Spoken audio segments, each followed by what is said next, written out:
두 번째 살펴본 충성된 일꾼은 누구였죠? 바나바였습니다. 그는 돈으로 또 말씀으로 사람들을 권하고 세우는 일꾼이었죠. 그는 하나님이 일으키신 부흥의 파도에 사도 바울을 태우고 또 후배 일꾼들을 함께 타도록 이끌었던 사람이었습니다. 그의 머리에는 자신의 성공이 아니라 하나님 나라의 부흥으로 가득 차 있었다 하는 것을 우리가 살펴보았습니다. 우리는 어떤 은혜가 바나바를 이런 사람으로 만들었을까 하는 것을 생각했었죠. 그리고는 세 가지를 우리가 생각해내었습니다. 바나바에게는 자기가 가지고 있는 모든 것이 하나님이 주신 것이라 하는 것을 아는 은혜가 임했지 않았겠나. 아무것도 아닌 자신을 존귀한 하나님의 일꾼으로 불러주시는 그 은혜를 깨닫지 않았겠나. 실패를 딛고 일어설 수 있는 기회를 다시 얻는 은혜를 입었지 않았겠나 우리가 생각을 했었습니다.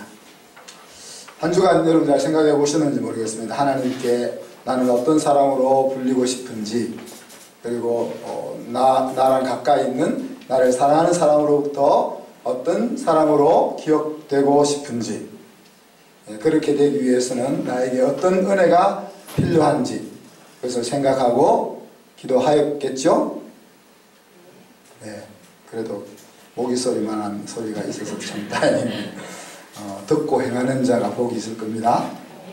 행하지 않으면 선포한 말씀의 복은 다 체크가 될 것 같습니다. 그래서 이 말씀을 준비하고 전한다는 것이 얼마나 복된지 모르겠습니다. 물론 저 자신도 말씀을 전하는 자로서 먼저 그 말씀에 따라 행하는 자라야 하겠죠. 그죠? 자, 어떤 충성된 일꾼이 성경에 등장하는지를 우리가 쭉 알아보고 있는 중에 제가 한 2, 3주에 걸쳐서 성경 전체를 또 스캔을 좀 했습니다. 신구약 성경 전체를 스캔하면서 일단 72명의 충성된 인물들을 챙겼습니다. 그리고 매주 기도하죠. 이번 주에는 어떤 일꾼을 살펴볼까? 누가와 요한, 그러면서 누가와 요한 그리고 선지서를 기록한 사도들의 심정을 깊이 이해해 봅니다. 자신이 만난 그 예수님을 친구도 만나기를 원하는 간절한 그 마음, 그리고 사람들이 이 땅에서 아귀다툼하면서 살지 말고 또 예수님이 하나님의 아들 그리스도라는 사실을 알고 영원한 인생을 바라보며 살기를 바라는 그 심정, 어려움에 처한 성도들을 바로 잡아주려고, 또 진리를 깨닫게 해주려고, 또 목회를 도와주려고, 관계를 회복시켜 주려고, 미혹에 빠지지 않게 하려고, 죄를 이기게 하려고, 희망을 갖게 하려고, 그렇게 펜을 들고 글을 썼던 기자들의 심정을 생각하게 되었습니다. 성경은 논문이 아니었습니다. 좋은 윤리 교과서도 아니었습니다. 자기 생각을 써내려간 수필도 아니었습니다. 아름답고 풍성한 삶을 엮어내려는 하나님의 실험이 성경이다. 코로나19 팬데믹이 온 세상을 점령해버린 오늘, 하나님이라면 어떤 충성된 일꾼을 우리에게 소개하고 싶을까, 이 아침에. 그래서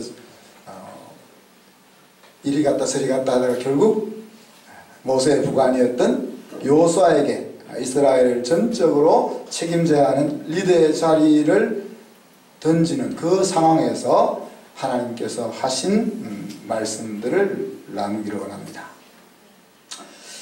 1절 2절에 보면 모세가 죽었으니 이제 내가 그 역할을 물려받아 이스라엘 자손들을 가나안 땅으로 이끌고 들어가라 는 하나님의 말씀이 떨어졌습니다. 여호수아는 가장 가까운 곳에서 40년 동안 모세를 보아왔습니다. 모세의 그 수고, 그리고 끊임없이 찾아오는 백성들의 불평과 원망, 그 가운데서 고민하고 분노하는 지도자의 모습, 그리고 하나님 앞에서 흘리는 그 눈물, 이런 것들을 가장 가까이서 40년 동안이나 살펴보았습니다. 그 모습을 보았던 여호수아가 야 이제 네가 그 자리에 서야 돼 라는 말을 들었다는 겁니다. 오늘 정치인들처럼 내가 우리 민족을, 우리 백성을 잘 살게 해줄 수 있는 적기에 준비된 일꾼입니다 라고 이렇게 외칠 때 이런 말이 주어진 것이 아니고 나는 이 길을 갈 생각도 하고 있지 않는 그 상황 속에서 던져졌다는 거예요. 또 여호수아의 마음속에는 가데스 바네아의 추억이 고스란히 가슴속에 장기 기억으로 남아있는 거죠. 이것은 죽을 때까지도 잊을 수 없는 기억이었을 것입니다.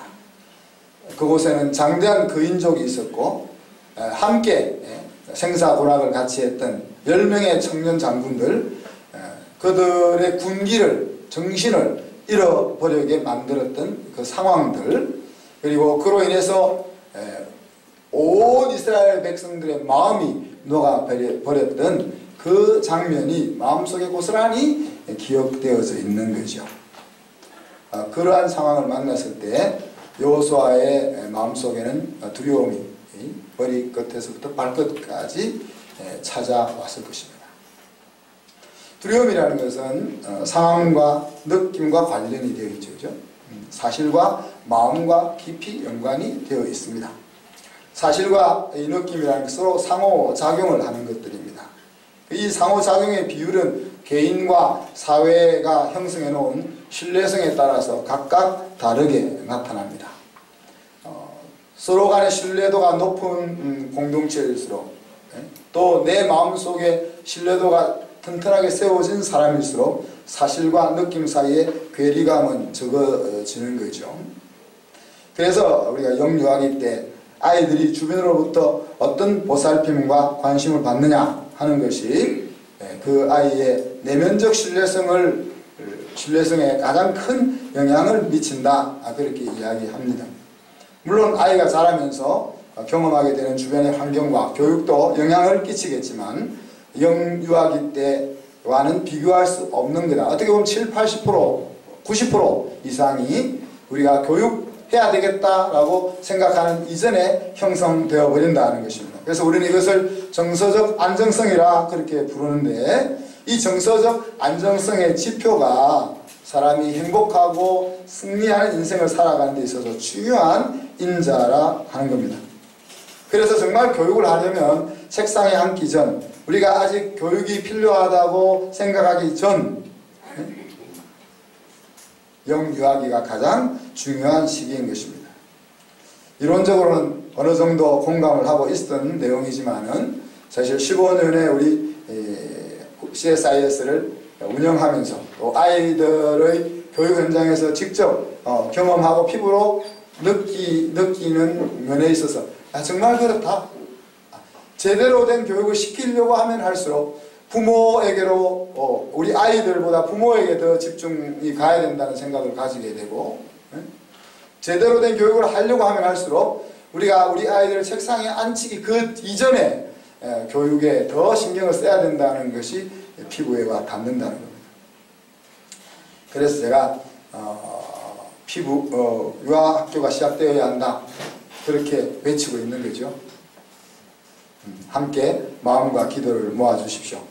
다음 세대를 위해서, 또 여기 있는 젊은이들이 결혼하고 또 낳을 그 아이들을 위해서.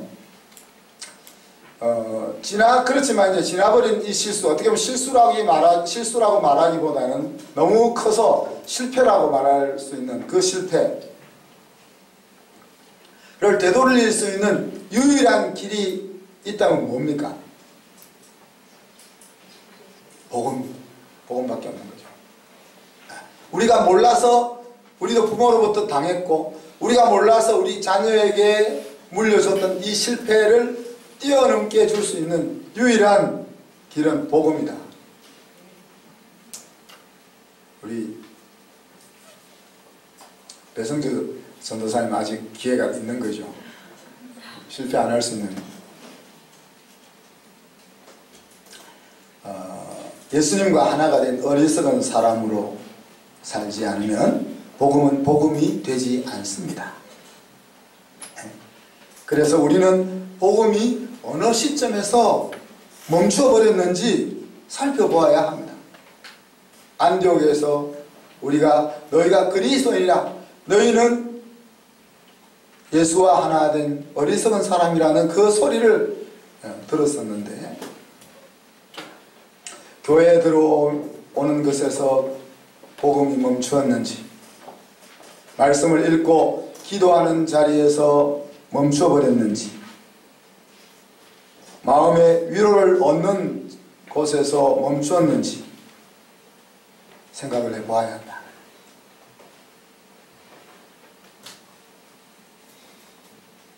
그리스도인은 예수님의 생각과 가르침과 행동이 옳다고 받아들이면서 자신의 환경과 여건을 핑계 삼지 않고 행동하는 사람인 것입니다. 그래서 그리스도인으로 산다는 것은 어려운 것이 아니라 불가능한 것입니다. 내 힘으로 살려면 불가능한 것입니다. 예수를 믿을 때에 우리 속에 들어오셔서 함께 하시는 성령으로가 아니면은 그리스도인의 삶을 살 수 없다는 것을 우리는 기억해야 할 것입니다. 그렇지만 이 복음 안에서 날마다 복음으로 사는 삶은 너무나 단순합니다. 성령의 생각으로 우리의 마음을 가득 차게 하는 것이죠. 그죠? 그러면서 상황을 만날 때마다, 결정을 내려야 될 때마다 하나님 이 상황 속에서 내가 어떻게 해야 할까요? 물어보는 것입니다. 그리고 하나님께서 주시는 깨달음이 있다면 깨달은 대로 핑계하지 않고 행동하는 것입니다. 이렇게 할 때만 우리에게 복음이 계속 복음인 것이고, 우리가 지나온 과거를 뛰어넘어서 살 수 있게 되는 것입니다. 하나님께서는 두려움에 쌓이는 여호수아에게 괜찮아, 그냥 해봐, 이렇게 접근하지 않습니다. 괜찮아, 안 죽어, 그렇게 말하지 않는다는 얘기죠. 괜찮다고 해도 괜찮지 않기 때문이죠. 괜찮아, 하나님이 그렇게 말한다고 해서 여호수아의 마음속에 괜찮구나, 이런 마음이 들지를 않는 거죠. 그래서 괜찮도록 작업을 하십니다. 그것이 오늘 여호수아에게 임한 하나님의 은혜입니다. 자, 3절을 보면 하나님이 어떤 작업을 하시죠? 모세에게 말한 것 같이 약속을 상기시킵니다. 너희 발바닥으로 밟는 곳을 내가 다 주었다. 어디서 많이 들어보았던 말씀이죠. 이미 아브라함을 부르실 때 하셨던 말씀입니다.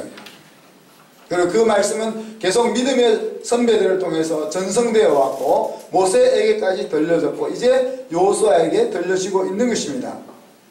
너희 발바닥으로 밟는 것을 아브라함에게는 다 줄 것이다 그랬는데 오늘 여호수아에게 뭐라고 말씀하죠? 다 주었다 이야기하고 있습니다.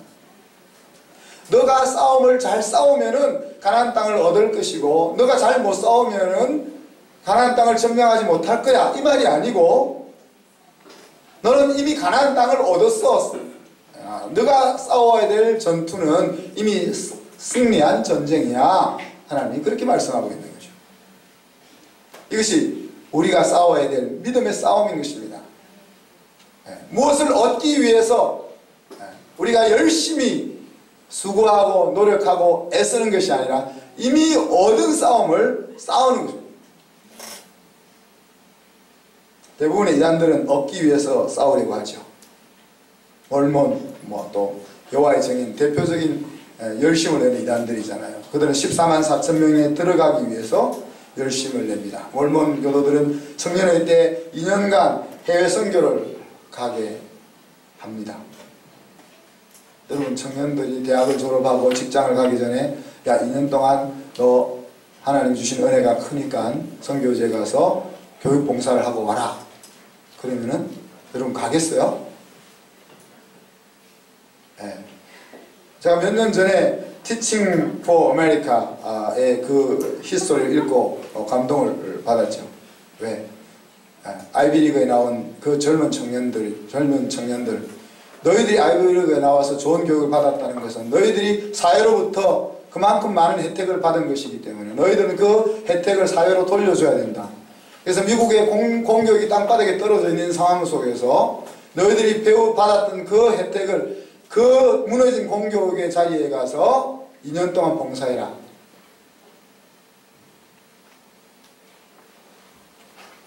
근데 이제 우리 학교는 구멍가게처럼 시작됐지만 이 일을 시작한 여성은 아주 믿음이 커서 600만 불을 모금해서 그것을 가지고 10,000명이나 되는 사람들을 공립교육 현장에 투입을 했다고 했습니다. 아이들에게 나오면 보통 10만 불, 15만 불 그렇게 연봉을 받겠지만 이들이 받은 연봉은 2만 불 그들이 생활할 수 있는. 그렇지만 그 2년 동안 그들에게 주어졌던 사회적인 혜택 그것을 자기가 어떻게 되돌려 줄 수 있을까 하는 그런 생각을 가지고 놀라운 일들이 일어나는 거죠. 그래서 우리가 Education for Shalom 이란 교육 NGO를 만들려고 우리의 마음속에 하나님 소망을 주시는 겁니다. 이 젊은 청년들이 자기의 인생을 향하여 인생을 펼쳐나가기 전에 한국의 기독교 교육을 위해서 세계의 선교제 교육을 위해서 2년 동안 봉사를 하게 할 수는 없을까?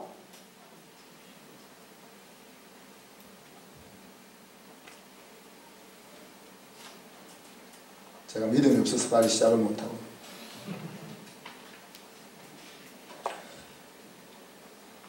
여호와의 정인들이나 몰몬 교도들이 다른 제3세계에 가서 2년씩 자기의 돈을 자비를 들여서 가서 그곳에서 그들이 생각하는 자기들의 종교를 전하는 그 일에 헌신하고 있는데 이들의 헌신은 하나님의 열심, 하나님의 선교가 아니잖아요. 그런데 영생을 얻기 위해 힘쓰는 이 사람들의 열정보다 영생을 이미 가지고 있는 우리의 열심이 왜 적을까? 그 생각보다 이거 당연한 거다. 이 잡은 물고기에 밥을 누가 주냐 이런 생각을 해봅니다. 그렇지만 성도는 사랑의 강건함으로 열정을 보일 것입니다.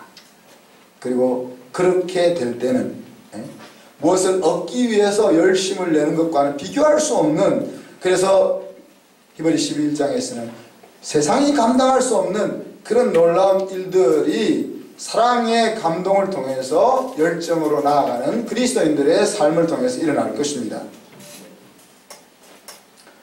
5절에 보면 두 번째로 하나님 이렇게 이야기합니다. 모세와 함께 있던 것 같이 하나님 내가 너와 평생 함께 하겠다. 떠나지 않겠다. 버리지 않겠다. 그러면 너를 이길 사람은 아무도 없을 것 아니냐. 자, 여러분 오늘 밤에라도 하나님이 나타나셔서 음성으로 전미경 내가 널 절대 떠나지 않고 붙잡아 줄 거고 확실하게 널 책임질 거야. 이렇게 말해주면 내일부터 정신인재가 살판 났을 거 아니겠습니까? 더불어 영희하고 민희도 아주 살판 날 텐데 그런 일이 안 일어나는 거죠. 네? 만약에 오늘 밤에 하나님이 우리 앞에 저녁에 우리에게 나타나셔서 오늘 여호수아에게 하신 말씀처럼 그렇게 들리는 음성으로 해주신다면 여러분 마음 어떻겠어요? 다 목회자라고 그럴지 모르겠어요. 안 믿어지죠? 그런 일이 일어날 것은 안 믿어지죠? 그런 일이 일어날 거냐 안 일어날 거냐 하는 것은 여러분에게 달려 있습니다. 그럼 오늘 저녁에 조용한 자리에 가서 마음을 가다듬고 이 말씀을 다시 펼쳐보십시오. 그리고 그 말씀을 읽어보십시오.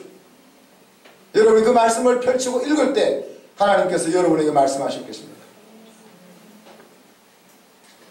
물론 짧게는 하루, 밖에 안 갈 거고 길게는 29일 밖에 그 약효가 가지 않겠지만,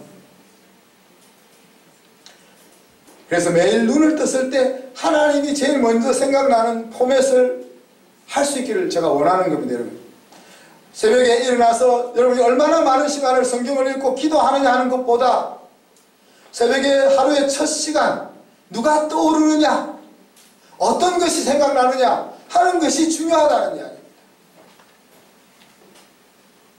우리가 바빠서 성경 한 구절만 읽고 하루를 시작할 수도 있고, 하나님 오늘 너무 바쁜데 저를 붙잡아 주세요, 한마디 기도하고 시작할 수도 있겠지만, 여러분이 눈을 뜨고 햇빛을 바라보는 그 아침 공기를 맞이하는 그 첫 순간에 여러분 머릿속에 누가 떠오르며 여러분 입으로 튀어나오는 말이 누구를 향한 말인지 하는 것이 중요하다는 거예요.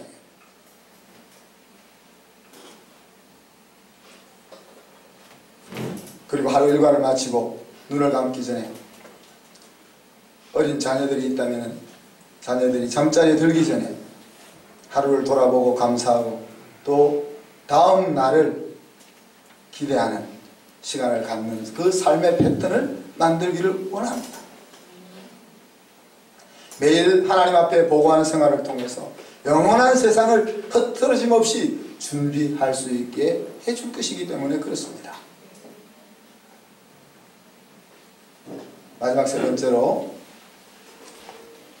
하나님께서는 여호수아에게 마음으로 선택할 것을 강하게 촉구하십니다. 6절로 9절. 마음을 강하게 하고 극히 담대히 하라. 모세가 내게 명한 율법을 지켜 행하고 좌우로 치우치지 말라. 그러면 형통이 너를 기다리고 있다. 만약에 오늘 우리의 삶이 형통하지 않다면 우리는 이 지점을 점검해야 합니다. 모세에게 말씀하셨던 그 하나님께서 여호수아에게 다시 말씀하시고 있는 것이 아니고, 내가 모세에게 이야기했던 그 말을 네가 다시 생각해 봐라 그랬습니다. 우리가 다시 하나님 앞에 가서 어떻게 하면 형통한 삶을 살 수 있습니까? 라고 물어야 될 이유가 없습니다. 이미 모세를 통해서 여호수아를 통해서 우리는 그 말을 듣고 있기 때문에 그렇습니다.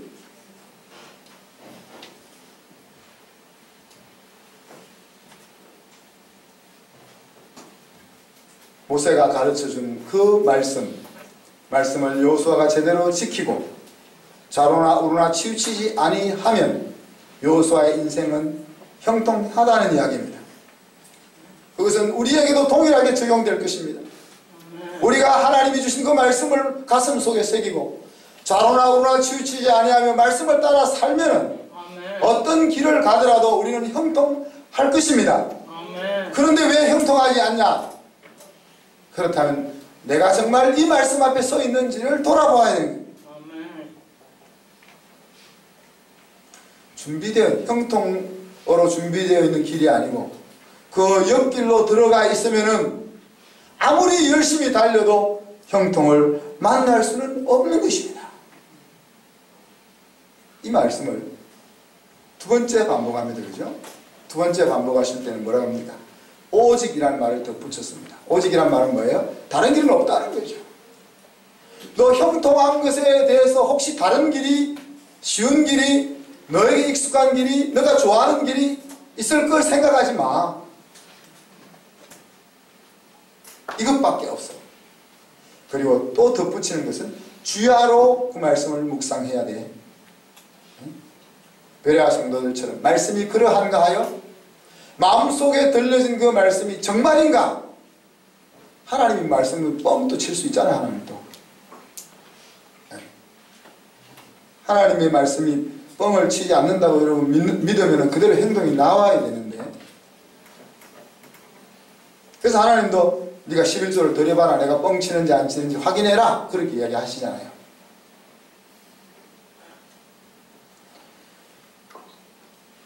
그리고 또 하나 더 추가하는 것은 이 모든 것을 하나도 빠짐없이 지켜 행하라 그랬습니다.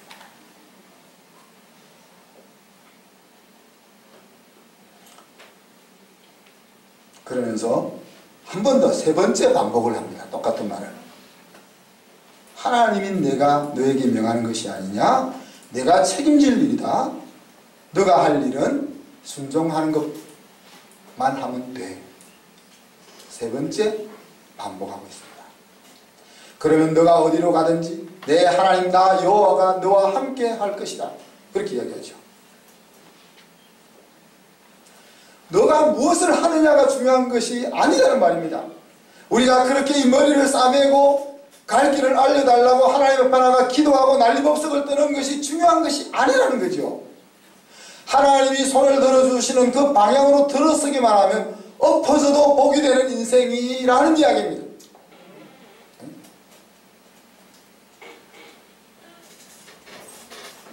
여호수아가 결정해야 될 일은 무엇입니까?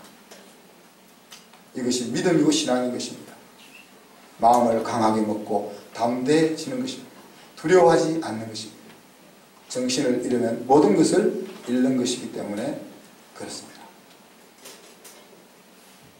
용기야말로 이 두려움의 장면에서 사용되어져야 되는 겁니다.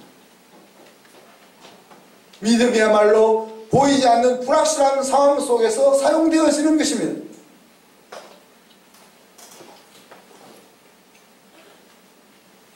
불안하고 초조하고 불확실한 그 상황 속에서 하나님이 요구하는 것은 두려워하지 말고 마음을 강하고 담대하게 먹으라.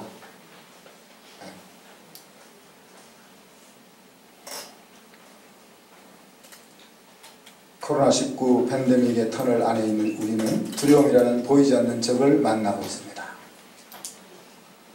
이 바이러스는 얼마나 전염력이 큰지 정말 바이러스를 가지고 있는 사람과 1분만 함께 있어도 전염이 되는 경이로운 전염 바이러스입니다. 기저질환이 있는 사람은 사망에 이를 수도 있는 그런 바이러스입니다. 치료제나 백신이 만들어지기가 쉽지 않은 그런 질병입니다.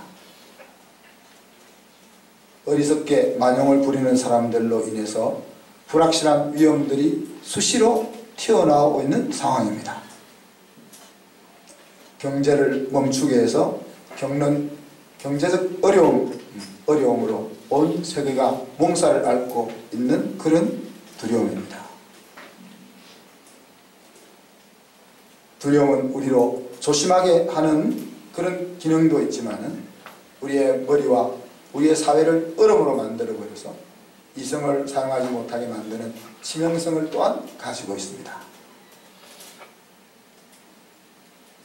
여러분, 이 코로나19라는 팬데믹이 오늘 2020년에만 온 것일까요? 인류 역사에는 수없이 많은 팬데믹들이 왔다가 지나갔습니다.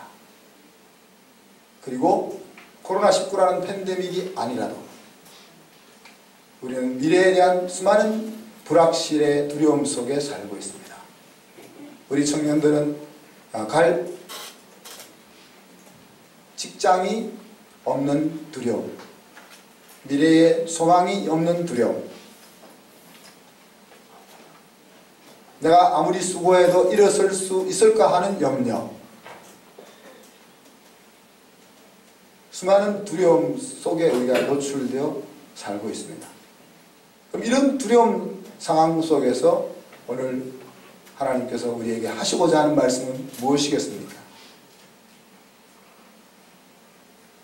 이런 상황에서 믿음의 선배들은 어떻게 했을까요? C.S. 루이스는 전쟁을 통한 팬데믹 상태에서 이렇게 이야기했습니다. 전쟁이 죽음에 어떠한 역할을 하는가? 아무리 전쟁이라고 해도 한 번 만날 죽음을 두 번 만나도록 하지는 않는다. 어차피 우리는 다 죽는 존재이기에 죽을 확률이 전쟁 때문에 더 높아지는 것은 아니다. 물론 전쟁은 죽음을 더 빨리 만나도록 한다. 그러나 나는 이게 우리가 두려워할 것이 아니라고 생각한다. 나는 우리가 두려워하는 건 아니라고 생각한다. 그럼에도 전쟁은 죽음을 향해서 뭔가를 한다. 우리로 하여금 죽음을 더 생각하도록 한다. 이렇게 이야기했습니다. 전쟁이 우리의 죽음 확률을 더 높이는 것은 아니지만 죽음을 더 가까이 생각하게 해준다는 겁니다. 그렇기 때문에 오히려 역설적으로 독설적으로 전쟁은 어떻게 보면 또 다른 축복일 수가 있다. 전쟁으로 인한 죽음의 두려움은 죽음을 어떻게 준비해야 될까를 생각하게 하는 축복일 수 있다라고 이야기했습니다.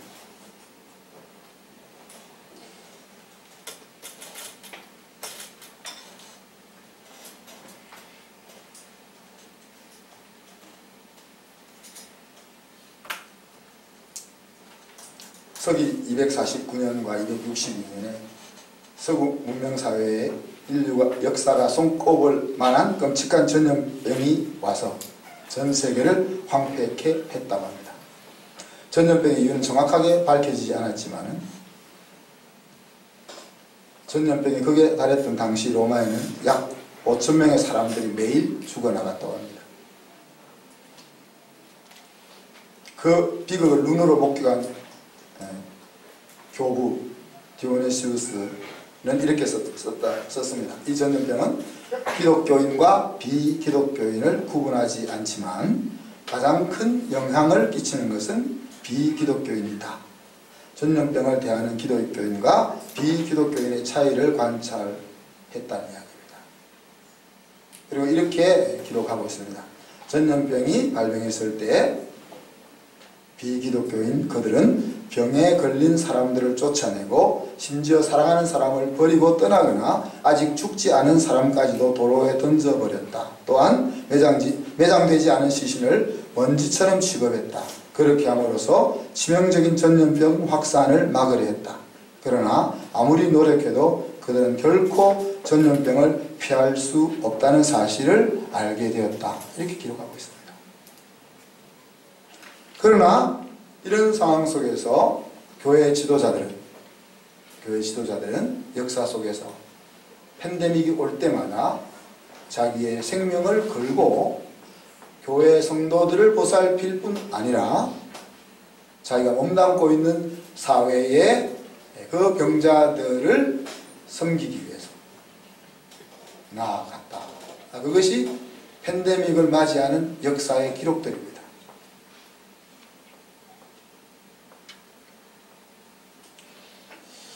그런 제가 다 설명할 시간이 없지만은 그런 내용들을 쭉 살펴보면서 반성을 저도 많이 했어요. 우리가 이번 코로나19를 통해서 신경 썼던 것은 무엇입니까?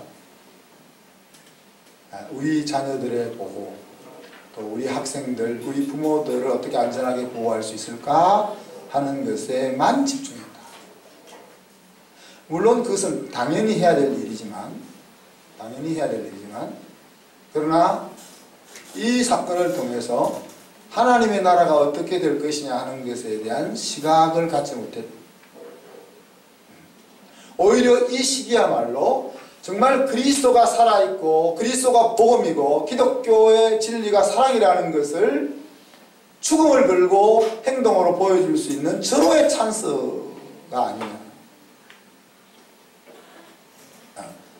세상 사람들은 죽음을 두려워서 아무것도 하지 못하고 심지어 사랑하는 사람까지 격리시키고 배척할 수밖에 없지만은 죽음을 이기고 죽음을 넘어서 있는 우리들은 달라야 되지 않겠나.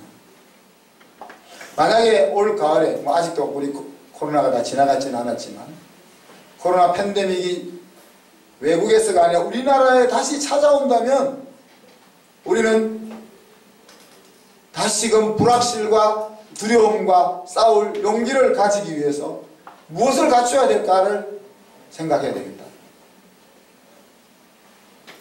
내게 사는 것이 그리스도니 죽는 것도 유익하다라고 바울이 고백했는데 우리는 철저한 자기 관리를 통해서 가족들을 공동체를 보호하는 것에 머무는 것이 아니라 사랑의 봉사를 통해서 기독교의 진리를 하나님의 나라를 이룩하는 그 일에 어떻게 임하셔야 할 것인지를 우리가 준비해야 되겠다.